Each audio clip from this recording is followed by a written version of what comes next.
بسم اللہ الرحمن الرحیم۔ شروع اللہ کے نام سے جو رحم کرنے والا نہایت مہربان ہے۔ تمام تعریفیں اللہ کے لیے ہیں جس نے اپنے بندے پر یہ کتاب نازل کی اور اس میں کوئی کجی نہ رکھی، ٹھیک سیدھی، تاکہ ڈر سنائے اس کی طرف سے سخت عذاب سے، اور مومنوں کو خوشخبری دے جو اچھے عمل کرتے ہیں کہ ان کے لیے اچھا اجر ہے، وہ اس میں ہمیشہ رہیں گے۔ اور وہ ان لوگوں کو ڈرائے جنہوں نے کہا اللہ نے بیٹا بنا لیا ہے، اس کا نہ انہیں کوئی علم ہے نہ ان کے باپ دادا کو تھا۔ بڑی بات ہے جو ان کے منہ سے نکلتی ہے، وہ نہیں کہتے مگر جھوٹ۔ تو شاید آپ صلی اللہ علیہ وآلہ وسلم ان کے پیچھے اپنی جان کو ہلاک کرنے والے ہیں۔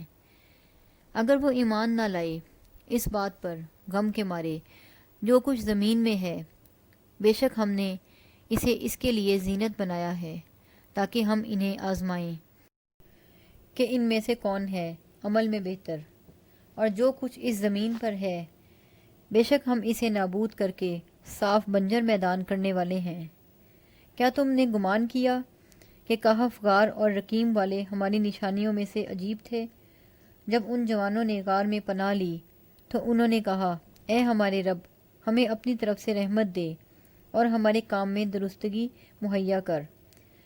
پس ہم نے پردہ ڈالا ان کے کانوں پر غار میں کئی سال، پھر ہم نے انہیں اٹھایا تاکہ ہم دیکھیں دونوں گروہوں میں سے کس نے خوب یاد رکھا ہے کہ وہ کتنی مدت غار میں رہا۔ ہم تجھ سے ٹھیک ٹھاک ان کا حال بیان کرتے ہیں۔ وہ چند نوجوان تھے، وہ ایمان لائے اپنے رب پر، اور ہم نے انہیں ہدایت اور زیادہ دی، اور ہم نے ان کے دلوں پر گرہ لگا دی اور دل پختہ کر دیے۔ جب وہ کھڑے ہوئے تو انہوں نے کہا ہمارا رب پروردگار ہے آسمانوں کا اور زمین کا، ہم اس کے سوا کسی کو معبود نہ پکاریں گے، ورنہ البتہ اس وقت ہم نے بے جا بات کہی۔ یہ ہے ہماری قوم، اس نے اس کے سوا اور معبود بنا لیے، وہ ان پر کوئی واضح دلیل کیوں نہیں لاتے؟ پس کون ہے اس سے بڑا ظالم جو اللہ پر جھوٹ افطرا کرے؟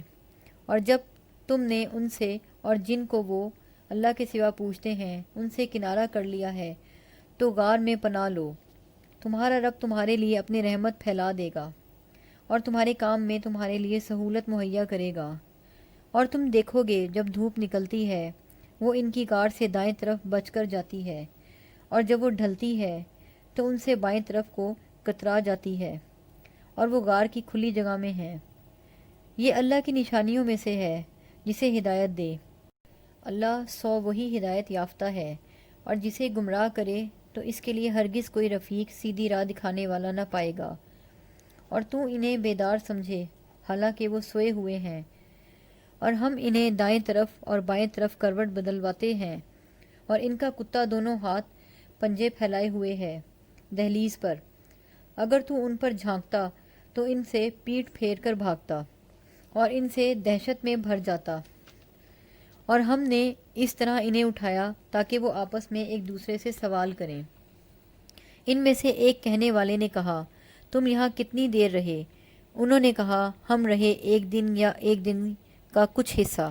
انہوں نے کہا تمہارا رب خوب جانتا ہے تم کتنی مدت رہے ہو، بس اپنے میں سے ایک کو اپنا یہ روپیہ دے کر بھیجو شہر کی طرف، بس وہ دیکھے کون سا کھانا پاکیزہ تر ہے تو وہ اس سے تمہارے لیے لے کر آئے اور نرمی کرے، اور کسی کو تمہاری خبر نہ دے بیٹھے۔ بے شک اگر وہ تمہاری خبر پا لیں گے تو تمہیں سنسار کر دیں گے یا تمہیں لوٹا لیں گے اپنی ملت میں، اور اس صورت میں تم ہرگز کبھی فلاح نہ پاؤ گے۔ اور اسی طرح ہم نے لوگوں کو ان پر خبردار کیا تاکہ وہ جان لیں کہ اللہ کا وعدہ سچا ہے اور یہ کہ قیامت میں کوئی شک نہیں۔ یاد کرو جب وہ ان کے معاملے میں آپس میں جھگڑتے تھے تو انہوں نے کہا ان پر ایک عمارت بناؤ، ان کا رب انہیں خوب جانتا ہے۔ جو لوگ اپنے کام پر غالب تھے انہوں نے کہا ہم ضرور بنائیں گے ان پر ایک مسجد عبادت گاہ۔ اب کچھ کہیں گے وہ 3 ہیں، چوتھا ان کا کتا ہے، اور کچھ کہیں گے وہ 5 ہیں اور ان کا چھٹا ہے ان کا کتا۔ بن دیکھے بات پھینکتے ہیں۔ کچھ کہیں گے وہ 7 ہیں اور 8واں ان کا کتا ہے۔ آپ صلی اللہ علیہ وآلہ وسلم کہہ دیں میرا رب خوب جانتا ہے ان کی تعداد، انہیں صرف تھوڑے جانتے ہیں، بس سرسری بحث کے سوا ان کے بارے میں نہ جھگڑو اور نہ پوچھو ان کے بارے میں ان میں سے کسی سے، اور ہرگز کسی کام کو نہ کہنا کہ میں کل کرنے والا ہوں، کل کر دوں گا، مگر یہ کہ اللہ چاہے انشاءاللہ، اور جب تو بھول جائے تو اپنے رب کو یاد کر اور کہو امید ہے کہ میرا رب مجھے ہدایت دے، اس سے زیادہ قریب کی بھلائی کی۔ اور وہ اس غار میں 309 سال رہے۔ آپ کہہ دیں اللہ خوب جانتا ہے وہ کتنی مدت ٹھہرے، اسی کو ہے آسمانوں اور زمین کا غیب، کیا وہ دیکھتا ہے اور کیا وہ خوب سنتا ہے، ان کے لیے اس کے سوا کوئی مددگار نہیں، وہ اپنے حکم میں کسی کو شریک نہیں کرتا۔ اور آپ صلی اللہ علیہ وآلہ وسلم پڑھیں جو آپ صلی اللہ علیہ وآلہ وسلم کی طرف سے آپ کے رب کی کتاب وحی کی گئی ہے، اس کی باتوں کو کوئی بدلنے والا نہیں، اور تم ہرگز نہ پاؤ گے اس کے سوا کوئی پناہ گاہ۔ اور اپنے آپ کو ان لوگوں کے ساتھ روکے رکھو جو اپنے رب کو پکارتے ہیں صبح اور شام، وہ اس کی رضا چاہتے ہیں، اور تمہاری آنکھیں اس سے نہ پھیریں کہ تم دنیا کی زندگی کی آرائش کے طلبگار ہو جاؤ، اور اس کا کہنا نہ مانو جس کا دل ہم نے اپنے ذکر سے غافل کر دیا اور وہ اپنی خواہش کے پیچھے پڑ گیا، اس کا کام حد سے بڑا ہوا ہے۔ اور آپ صلی اللہ علیہ وآلہ وسلم کہہ دیں حق تمہارے رب کی طرف سے ہے، بس جو چاہے سو ایمان لائے اور جو چاہے سو نہ مانے، ہم نے بے شک تیار کی ہے ظالموں کے لیے آگ، اس کی کناتیں انہیں گھیر لیں گی، اور اگر وہ فریاد کریں گے تو پگھلے ہوئے تانبے کے مانند کھولتے پانی سے داد رسی کیے جائیں گے، وہ ان کے منہ بھون ڈالے گا، برا ہے ان کا مشروب اور بری ہے ان کی آرام گاہ جہنم۔ بے شک جو لوگ ایمان لائے اور انہوں نے عمل کیے نیک، یقیناً ہم اس کا اجر ضائع نہیں کریں گے جس نے اچھا عمل کیا، یہی لوگ ہیں ان کے لیے ہمیشگی کے باغات ہیں، بہتی ہیں ان کے نیچے نہریں، اس میں انہیں سونے کے کنگن پہنائے جائیں گے اور وہ کپڑے پہنیں گے سبز باریک ریشم کے اور دبیز ریشم کے، اس میں مسحریوں پر تکیے لگائے ہوئے ہوں گے، اچھا ہے بدلہ اور خوب ہے آرام گاہ۔ اور ان کے لیے دو آدمیوں کا حال بیان کریں، ہم نے ان میں سے ایک کے لیے دو باغ بنائے انگوروں کے، اور ہم نے انہیں کھجوروں کے درختوں کی باڑ سے گھیر لیا اور ان کے درمیان کھیتی رکھی، دونوں باغ اپنے پھل لائے اور اس پیداوار میں کچھ کمی نہ کرتے تھے، اور ہم نے ان دونوں کے درمیان ایک نہر جاری کر دی، اور اس کے لیے بہت پھل تھا، تو وہ اپنے ساتھی سے بولا میں مال میں تجھ سے زیادہ تر ہوں اور آدمیوں کے لحاظ سے زیادہ باعزت ہوں، اور وہ اپنے باغ میں داخل ہوا اسی حال میں کہ وہ اپنی جان پر ظلم کر رہا تھا، وہ بولا میں گمان نہیں کرتا کہ یہ کبھی برباد ہوگا، اور میں گمان نہیں کرتا کہ قیامت برپا ہونے والی ہے، اور اگر میں اپنے رب کی طرف لوٹایا گیا تو میں ضرور اس سے بہتر لوٹنے کی جگہ پاؤں گا۔ اس کے ساتھی نے اس سے کہا اور وہ اس سے باتیں کر رہا تھا، کیا تو اس کے ساتھ کفر کرتا ہے جس نے تجھے مٹی سے پیدا کیا، پھر نطفے سے، پھر تجھے بنایا پورا مرد؟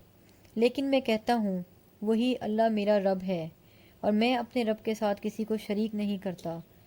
اور کیوں نہ جب تو داخل ہوا اپنے باغ میں تو نے کہا ماشاء اللہ، جو اللہ چاہے وہی ہوتا ہے، کوئی قوت نہیں مگر اللہ کی دی ہوئی، اگر تو نے مجھے اپنے سے کم دیکھتا ہے مال میں اور اولاد میں، تو قریب ہے کہ میرا رب مجھے تیرے باغ سے بہتر دے اور اس پر آفت بھیجے آسمان سے، پھر وہ مٹی کا بنجر میدان ہو کر رہ جائے یا اس کا پانی خشک ہو جائے، تو ہرگز نہ کر سکے اس کو تلاش، اور اس کے پھل گھیر لیے گئے، اور اس میں جو اس نے خرچ کیا تھا وہ اس پر اپنے ہاتھ ملتا رہ گیا، اور وہ اپنی چھتریوں پر گرا ہوا تھا، اور وہ کہنے لگا اے کاش میں اپنے رب کے ساتھ کسی کو شریک نہ کرتا، اور اس کے لیے کوئی جماعت نہ ہوئی کہ اللہ کے سوا اس کی مدد کرتی، اور وہ بدلہ لینے کے قابل نہ تھا۔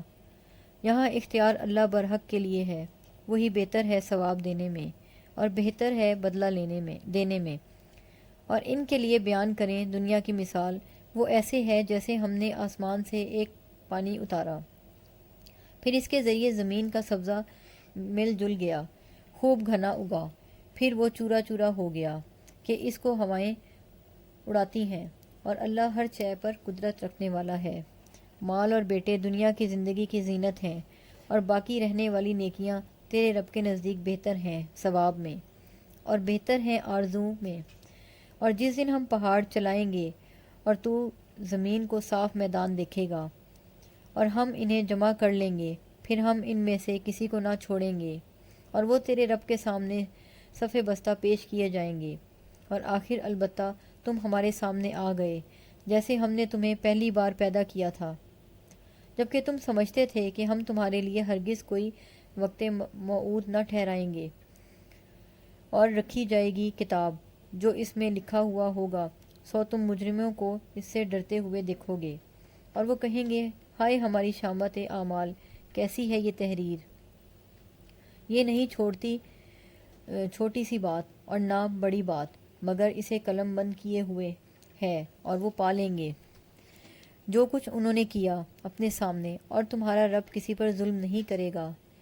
اور یاد کرو جب ہم نے فرشتوں سے کہا تم سجدہ کرو آدم کو، تو ان سب نے سجدہ کیا سوائے ابلیس کے، وہ قوم جن سے تھا، اور وہ اپنے رب کے حکم سے باہر نکل گیا۔ سو کیا تم اس کو اور اس کی اولاد کو میرے سوا دوست بناتے ہو؟ اور وہ تمہارے دشمن ہیں۔ برا ہے ظالموں کے لیے بدلہ۔ میں نے انہیں نہ آسمانوں اور زمین کے پیدا کرنے کے وقت حاضر کیا، اور نہ خود انہیں پیدا کرتے وقت۔ میں گمراہ کرنے والوں کو دست و بازو بنانے والا نہیں ہوں۔ جس دن وہ اللہ فرمائے گا، بلاؤ میرے شریکوں کو جنہیں تم نے معبود گمان کیا تھا، پس وہ انہیں پکاریں گے تو وہ جواب نہ دیں گے، اور ہم ان کے درمیان ہلاکت کی جگہ بنا دیں گے۔ اور دیکھیں گے مجرم آگ، تو وہ سمجھ جائیں گے کہ وہ اس میں گرنے والے ہیں، اور وہ اس سے بچ کے نکلنے کی کوئی راہ نہ پائیں گے۔ اور ہم نے البتہ اس قرآن میں لوگوں کے لیے پھیر پھیر کر ہر قسم کی مثالیں بیان کی ہیں، اور انسان ہر شے سے زیادہ جھگڑالو ہے، اور لوگوں کو کسی بات نے نہیں روکا کہ وہ ایمان لے آئیں، جبکہ ان کے پاس ہدایت آ گئی، اور وہ اپنے رب سے بخشش مانگیں، بجز اس کے کہ ان کے پاس پہلوؤں کی روش آئے، یا ان کے پاس آئے سامنے کا عذاب۔ اور ہم رسول نہیں بھیجتے مگر خوشخبری دینے والے اور ڈر سنانے والے، اور جھگڑا کرتے ہیں کافر ناحق باتوں کے ساتھ تاکہ وہ اس سے حق کو پھسلا دیں، اور انہوں نے بنایا میری آیتوں کو جس سے وہ ڈرانے گئے ایک مذاق۔ اور اس سے بڑا ظالم کون ہے جسے اس کے رب کی آیتوں سے سمجھایا گیا تو اس نے اس سے منہ پھیر لیا، اور وہ بھول گیا جو اس کے دونوں ہاتھوں نے آگے بھیجا ہے۔ بے شک ہم نے ان کے دلوں پر پردے ڈال دیے ہیں کہ وہ اس قرآن کو سمجھ سکیں، اور ان کے کانوں میں گرانی ہے، بہرے ہیں، اور اگر تم انہیں ہدایت کی طرف بلاؤ تو جب وہ ہرگز ہدایت نہ پائیں گے کبھی بھی۔ اور تمہارا رب بخشنے والا رحمت والا ہے۔ اگر ان کے کیے پر وہ ان کا مواخذہ کرے تو وہ جلد بھیج دے ان کے لیے عذاب، بلکہ ان کے لیے ایک وقت مقرر ہے، اور وہ ہرگز اس کے برے پناہ کی جگہ نہ پائیں گے۔ اور ان بستیوں کو جب انہوں نے ظلم کیا ہم نے ہلاک کر دیا، اور ہم نے ان کی تباہی کے لیے ایک وقت مقرر کیا۔ اور یاد کرو جب موسیٰ نے اپنے شاگرد سے کہا، میں ہٹوں گا نہیں، چلتا رہوں گا یہاں تک کہ پہنچ جاؤں دو دریاؤں کے ملنے کی جگہ پر، یا مدت دراز چلتا رہوں گا۔ پھر جب وہ دونوں دریاؤں کے سنگم پر پہنچے تو وہ اپنی مچھلی بھول گئے، تو اس مچھلی نے اپنا راستہ بنا لیا دریا میں سرنگ کی طرح۔ پھر جب وہ آگے چلے تو موسیٰ علیہ السلام نے اپنے شاگرد سے کہا، ہمارے لیے صبح کا کھانا لاؤ، البتہ ہم نے اپنے اس سفر سے بہت تکلیف تھکان پائی ہے۔ اس نے کہا، کیا آپ نے دیکھا جب ہم پتھر کے پاس ٹھہرے تو بے شک میں مچھلی بھول گیا، اور مجھے نہیں بھلایا مگر شیطان نے کہ میں آپ سے اس کا ذکر کروں، اور اس نے بنا لیا اپنا راستہ دریا میں عجیب طرح سے۔ موسیٰ علیہ السلام نے کہا، یہی ہے وہ مقام جو ہم چاہتے تھے۔ پھر وہ دونوں لوٹے اپنے نشانات قدم پر دیکھتے ہوئے۔ پھر انہوں نے ہمارے بندوں میں سے ایک بندہ خضر علیہ السلام کو پایا، اسے ہم نے اپنے پاس سے رحمت دی، اور ہم نے اسے اپنے پاس سے علم دیا۔ موسیٰ علیہ السلام نے اس سے کہا کیا میں تمہارے ساتھ چلوں اس پر کہ تم مجھے سکھا دو اس بھلی راہ میں سے جو تمہیں سکھائی گئی ہے۔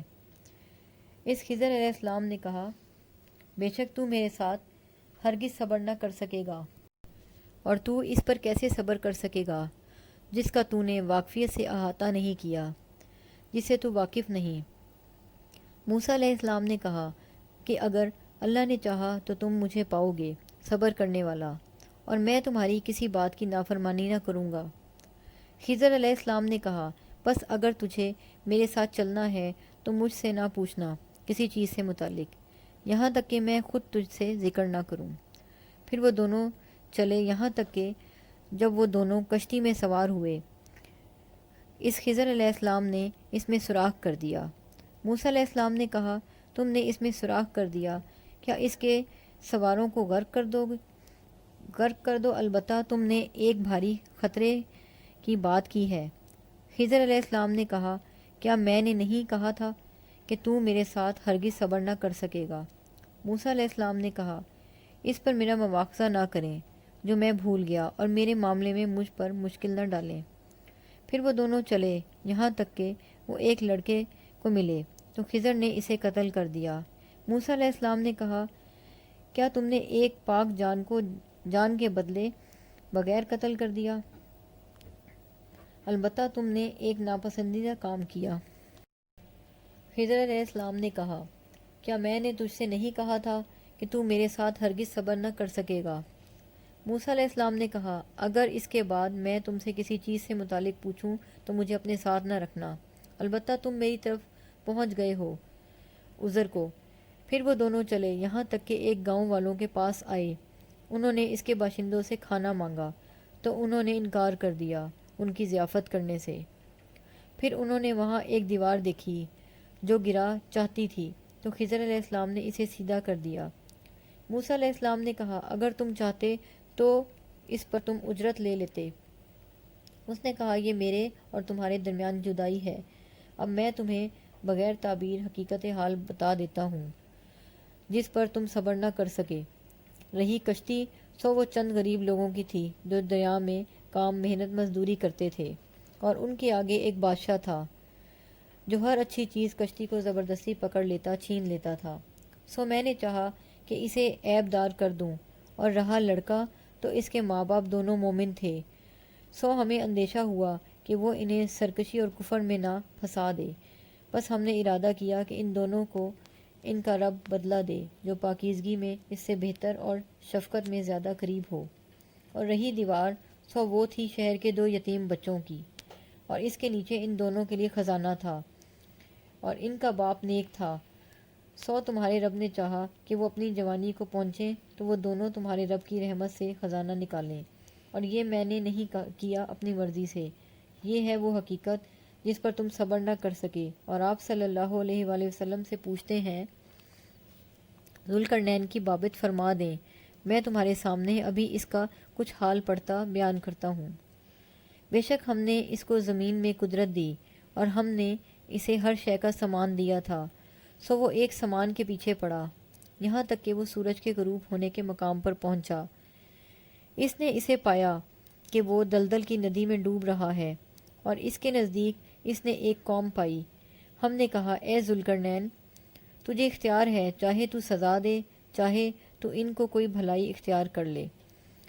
اس نے کہا اچھا، جس نے ظلم کیا تو جلد ہم اسے سزا دیں گے، پھر وہ اپنے رب کی طرف لوٹایا جائے گا تو وہ اسے سخت عذاب دے گا، اور اچھا جو ایمان لایا اس نے عمل کیا نیک تو اس کے بدلے بھلائی ہے، اور عنقریب ہم اس کے لیے اپنے کام میں آسانی کی بات کہیں گے۔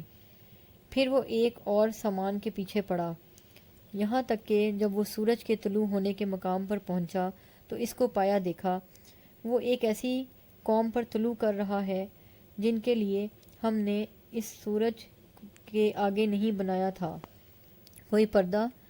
یہ ہے حقیقت، اور جو کچھ اس کے پاس تھا اس کی خبر ہمارے احاطہ میں ہے۔ پھر وہ ایک اور سامان کے پیچھے پڑا یہاں تک کہ جب وہ پہنچا 2 پہاڑوں کے درمیان، اس نے ان دونوں کے درے میں ایک قوم پائی، وہ لگتے نہ تھے کہ کوئی بات سمجھیں۔ انہوں نے کہا، اے ذوالقرنین، بے شک یاجوج اور ماجوج زمین میں فسادی ہیں، تو کیا ہم تیرے لیے جمع کر دیں کچھ مال تاکہ تو ہمارے اور ان کے درمیان ایک دیوار بنا دے؟ اس نے کہا، جس پر مجھے میری رب نے قدرت دی وہ بہتر ہے، پس تم میری مدد کرو قوت سے، میں تمہارے اور ان کے درمیان ایک آڑ بنا دوں گا، مجھے لوہے کے تختے لا دو۔ یہاں تک کہ جب اس نے اسے برابر کر دیا دونوں پہاڑوں کے درمیان، اس نے کہا، اب دھونکو، یہاں تک کہ جب دھونک کر اسے آگ کر دیا۔ اس نے کہا، میرے پاس لاؤ، میں اس پر پگھلا ہوا تانبا ڈالوں، پھر وہ یاجوج ماجوج اس پر نہ چڑھ سکیں گے اور نہ اس میں نقب لگا سکیں گے۔ اس نے کہا، یہ میرے رب کی طرف سے رحمت ہے، پس جب میں رب کا وعدہ مقرر وقت آئے گا اور اس کو ہموار کر دے گا، اور میرا رب کا وعدہ سچا ہے، اور ہم چھوڑ دیں گے ان کو بعض کو اس دن دوسرے کے اندر ریلا مارتے ہوئے، اور سور پھونکا جائے گا، پھر ہم ان سب کو جمع کریں گے، اور ہم اس دن جہنم سامنے کر دیں گے، کافروں کے بالکل سامنے۔ اور میرے ذکر سے ان کی آنکھیں پردہ غفلت میں تھیں، وہ سننے کی طاقت نہ رکھتے تھے، سن نہ سکتے تھے جن لوگوں نے کفر کیا۔ کیا وہ گمان کرتے ہیں کہ وہ میرے بندوں کو بنا لیں گے میرے سوا کارساز؟ بے شک ہم نے کافروں کے لیے جہنم کو ضیافت تیار کیا ہے۔ فرما دیں، کیا ہم تمہیں بتلائیں اعمال کے لحاظ سے بدترین گھاٹے میں کون ہے؟ وہ لوگ جن کی کوشش دنیا کی زندگی میں برباد ہو گئی اور وہ خیال کرتے ہیں کہ وہ اچھے کام کر رہے ہیں۔ یہی لوگ ہیں جنہوں نے اپنے رب کی آیتوں کا اور اس کی ملاقات کا انکار کیا، پس اکارت گئے ان کے اعمال، پس قیامت کے دن ان کے لیے کوئی وزن قائم نہ کریں گے، دونوں کے عمل بے وزن ہوں گے۔ یہ ان کا بدلہ ہے جہنم، اس کے لیے کہ انہوں نے کفر کیا اور میری آیتوں کو اور میرے رسولوں کو ہنسی مذاق اڑایا۔ بے شک جو لوگ ایمان لائے اور انہوں نے نیک عمل کیے، اور ان کے لیے ضیافت ہیں فردوس بہشت کے باغات، اور ان میں ہمیشہ رہیں گے، اور وہ وہاں سے جگہ بدلنا نہ چاہیں گے۔ فرما دیں، اگر سمندر میرے رب کی باتیں لکھنے کے لیے روشنائی بن جائے تو سمندر کا پانی ختم ہو جائے، اس سے پہلے کہ میرے رب کی باتیں ختم ہوں، اگرچہ ہم اس کی مدد کو اس جیسا اور سمندر بھی لے آئیں۔ فرما دیں کہ میں تم جیسا بشر ہوں، البتہ میری طرف وحی کی جاتی ہے، تمہارا معبود واحد ہے، سو جو اپنے رب سے ملاقات کی امید رکھتا ہے اسے چاہیے کہ وہ اچھے عمل کرے اور اپنے رب کی عبادت میں کسی کو شریک نہ کرے۔ صدق اللہ العظیم۔